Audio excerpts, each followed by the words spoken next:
கர்த்தருடைய பரிசுத்த நாமத்திற்கு மகிமுண்டாகட்டும். ஆண்டவராகிய இயேசு கிறிஸ்துவின் நாமத்தினாலே அன்பு கர்த்தருடைய பிள்ளைகளாகிய தங்கள் அனைவருக்கும் ஸ்வீட் ஊழியத்தின் சார்பாக வாழ்த்துக்களையும் ஸ்தோத்திரங்களையும் தெரிவித்துக் கொள்கின்றேன். சங்கீதங்களின் புத்தகம் 136 சங்கீதம் 1 வசனம். சங்கீதம் 136 வசனம் 1.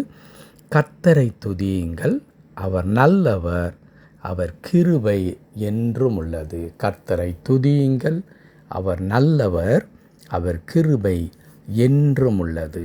அன்பு கர்த்தருடைய பிள்ளைகளை, நாம் மிக முக்கியமான ஒரு நாளில் நாம் நின்று கொண்டிருக்கின்றோம். என்ன முக்கியமான நாள் என்றால், இந்த 6வது மாதத்தின் கடைசி நாள் மட்டுமல்ல.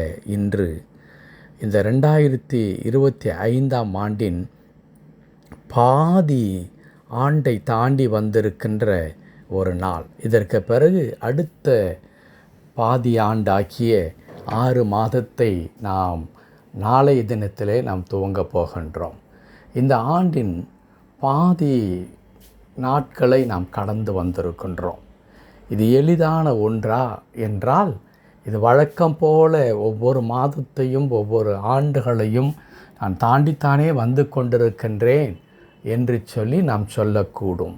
அன்பு கடவுளுடைய பிள்ளைகளை, இந்த மாதத்தில் ஒரு சில நாட்களுக்கு முன்பதாக நடந்த ஒரு விமான விபத்தை பற்றி கேள்விப்பட்டிருப்பீர்கள்.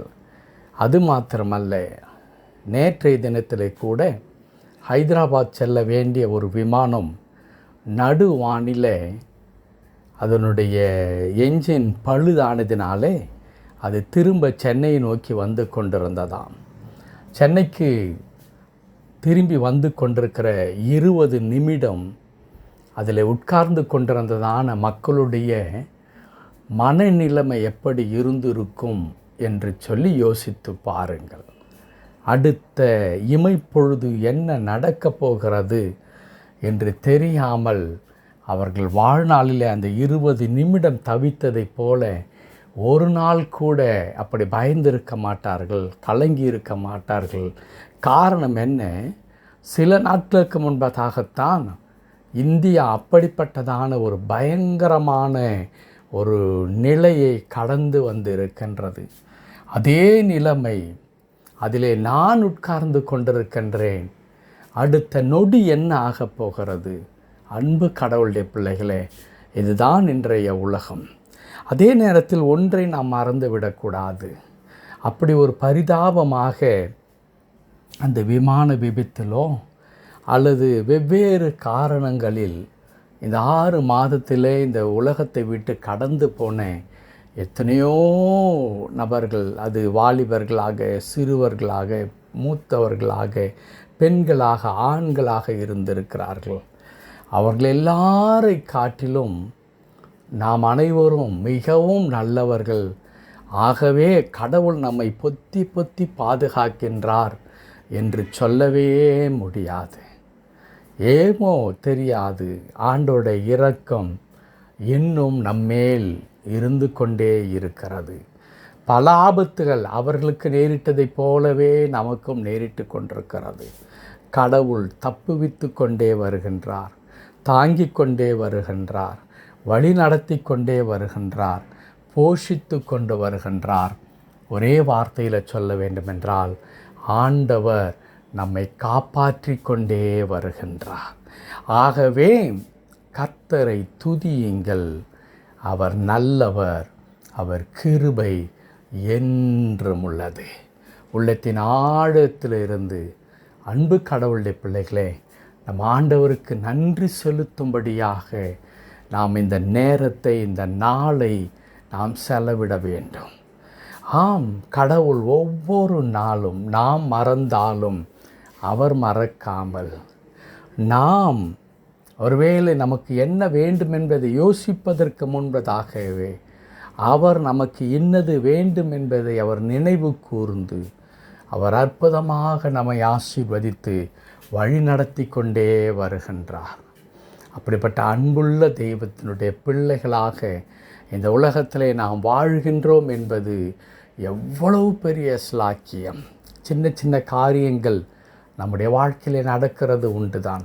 ஒரு சிறிய சுகவீனம், ஒரு சிறிய கஷ்டங்கள், நெருக்கடிகள், பாடுகள் இருக்கத்தான் செய்கின்றது. நாம் அதையே பார்த்து துவண்டு விடுவோமானால், அதையே பார்த்து கடவுளுக்கு விரோதமாக முறுமுறுப்போமானால், இன்றைக்கு நான் ஏற்கனவே குறிப்பிட்டேனே, அப்படிப்பட்ட காரியங்கள் எல்லாம் எவ்வளோ பயங்கரமான ஒன்றாக இருக்கும். அன்பு கடவுளுடைய பிள்ளைகளே, ஆகவே கடவுள் நமக்கு பாராட்டி வருகின்ற அந்த கிருபையை நினைத்து ஆண்டவருக்கு நன்றி செலுத்த, ஆண்டவரை துதிக்க நாம் கடமைப்பட்டிருக்கின்றோம். சிறு சிறு காரியங்களை நினைத்து புலம்பாமல் அவற்றையும் ஆண்டவர் மாற்றி போட்டு விடுவார். என் வாழ்க்கை, என் குடும்பத்தின் வாழ்க்கை, என் பிள்ளைகளுடைய எதிர்காலம் மிக ஆசீர்வாதமாக இருக்கும். ஆண்டவர் நிச்சயமாகவே அதை என் வாழ்க்கையில் செய்து முடிப்பார் என்று சொல்கிற நம்பிக்கையோடு கூட நாம் கடந்து வர வேண்டும். ஏனென்றால் கர்த்தருடைய வார்த்தைகள் பல இடங்களிலே உறுதிப்படுத்துகிற வண்ணமாக கடவுள் மட்டும்தான் நம்மை ஆசீர்வதிக்க முடியும். அப்படி கடவுள் ஆசீர்வதித்தால்தான் அது நமக்கு ஆசீர்வாதமாகவே இருக்கும். கடவுள்தான் நம்மை ஆசீர்வதிக்க வேண்டும் என்று நாம் எதிர்பார்க்க வேண்டும். ஆண்டவரே, நீர் என்னை ஆசீர்வதியும், நீர் என்னை வணைந்தருளும், நீர் என்னை வழி நடத்தியருளும் என்று சொல்லி கர்த்தரை நோக்கி நாம் பார்க்க வேண்டும். தாவீது ராஜா மிக அழகாய் சொல்லுவார், ஏதோ ஒரு வேலைக்காரன் எஜமானுடைய கண்களை நோக்கி பார்ப்பதைப் போல, வேலைக்கார எஜமாட்டியின் கரத்தை நோக்கி இருப்பதைப் போல நான் ஆண்டவரை நோக்கி எப்பொழுதும் பார்த்து கொண்டிருக்கின்றேன். அதற்கு பெயர் ஒருவேளை ஏதாகிலும் கிடைக்குமா என்ற அந்த பிச்சைக்காரத்தனமாக எதிர்பார்ப்பதல்ல. I am totally depending upon my father God. என் தகப்பனிடத்தில், என் எஜமானாகிய, என்னை ஆளுகிறவராகிய, என்னை வழி நடத்துகிறவராகிய அவரிடத்தில் என் வாழ்க்கையை அர்ப்பணித்து நன்மைகளுக்காக அவரை நோக்கி காத்து கொண்டிருக்கிறேன். அவர் நிச்சயமாக எனக்கு செய்தருளுவார் என்ற எண்ணம், அந்த நம்பிக்கை தான் தாவீது அப்படி குறிப்பிடுகின்றார். அப்படியே நம் ஆண்டவருக்கு நன்றி செலுத்தி வரப்போகிற புதிய மாதங்களுக்காக நாம் ஆண்டவரை நோக்கி பார்ப்போம். நிச்சயமாய் கர்த்தர் மாபெரும் காரியங்களை செய்வார். செபிக்கலாமா? கிருபை நிறைந்த நல்ல ஆண்டவரே, உமக்கு நன்றி செலுத்துகிறோம் ஐயா. ஆண்டவரே, இந்த 6வது மாதத்தின் கடைசி நாள் மாத்திரமல்ல, இந்த 25ஆம் ஆண்டின் பாதி நாட்களை நாங்கள் கடந்து வந்திருக்கிறோம். கர்த்தருடைய இரக்கம் இல்லாமல் ஆண்டவரே இது சாத்தியமில்லை ஆண்டவரே. ஏனென்றால் இது எங்களுடைய ஜாக்கிரத்தையோ அல்லது எங்களுடைய பரிசுத்தமான வாழ்க்கையோ ஆண்டவரே, நாங்கள் சுவாமி எந்த தீங்குக்கும் அகப்படாமல் இன்றைக்கு ஜீவனோடு இருப்பதற்கான அடிப்படை காரணம். மாறாக என் ஆண்டவருடைய இரக்கம், கிருபை எங்களை தாங்கி இருக்கிறது. இங்கே தாவீது குறிப்பிடுகிற வண்ணமாக, கர்த்தாவே உம்மை நாங்கள் துதிக்கிறோம், உம்மை துதிக்கிறோம் என்றால் எங்கள் வாழ்க்கையில் நீ நல்லவராக இருக்கிறீர். உம்முடைய கிருபை என்றும் எங்கள் வாழ்க்கையில் இருக்கிறதற்காக ஸ்தோத்திரம். தாழ்த்தி திருக்கரத்தில் அர்ப்பணிக்கிறோம். எங்கள் ஒவ்வொருவரையும் பொறுப்படுத்திக் கொள்ளும். இந்த மாதம் முழுவதும் எங்கள் வாழ்க்கையில் நீ பாராட்டின நன்மைகளுக்காய் ஸ்தோத்திரம்.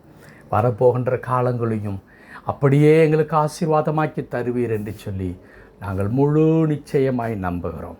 எங்கள் கரத்தின் பிரயாசங்கள், எங்கள் முயற்சிகள், எங்கள் அலைச்சல்கள் யாவற்றிலும் நீர் எங்களோடு இருந்து ஒவ்வொன்றையும் கடவுள் ஆசீர்வதித்து வழி நடத்தியருளும். மீட்பர் நாமத்தில் பிதாவே. ஆமென், ஆமென்.